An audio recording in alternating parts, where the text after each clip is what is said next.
My name is Carla Mingari and I'm the co-director of Mingari & Co.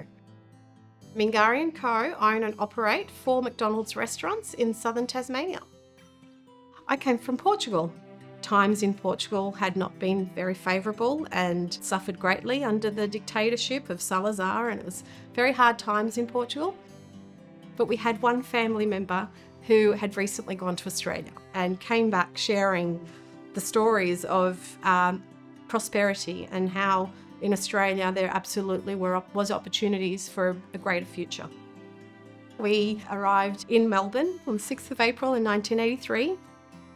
I would say the first 2 years were incredibly difficult. We were basically renting spare bedrooms in people's homes, and for about 6 months we actually lived in a converted garage carport area. The one room we lived in flooded and we had water up to our knees and we had to still sleep there, and that was so terrifying. This was in that first 2-year period. A girlfriend of mine from school had said that McDonald's was hiring. So she actually put my name forward and said, would you like to go? And on the spot, I was offered a job, which was terrific. But what was interesting is the person that I worked side by side with, the other staff member, is my now husband. For a little while, we'd sort of had hopes and dreams that one day, wouldn't it be fabulous if we could have our own McDonald's? We didn't have the backing of generational wealth or buckets of money, but we did have savings and we did have, equity in the properties that we had paid down. We were fortunate enough to be presented with the opportunity in Hobart to, pack up our family, and the 4 of us embarked on this amazing adventure to come and open our very own brand new McDonald's restaurant in Hobart. The weekend before we opened the restaurant, Corey and I had had lunch at the pub across the road. And for 15 minutes, not one car drove down the street.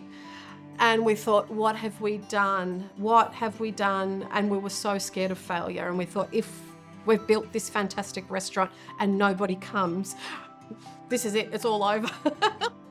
Those overheads initially to keep the business afloat for the first 6 months, because probably the first year it was incredibly difficult to make ends meet, but did turn it around. And it became, I think because we had such strong background in running McDonald's restaurants, so much experience, we knew what we needed to do. The community has absolutely been so supportive and the store has thrived, and it is actually surpassing what any of us have expected.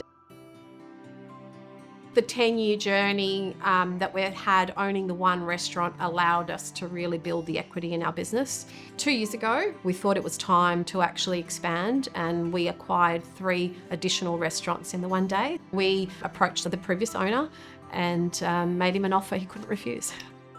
We're currently a cohort of 550 employees. Over the next few years, there's no reason why that number couldn't increase quite significantly.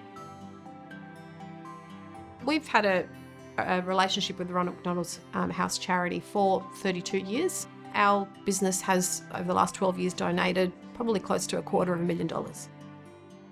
I'm pinching myself still that we are here, and I'm so thankful for the journey that we've had. I love Australia.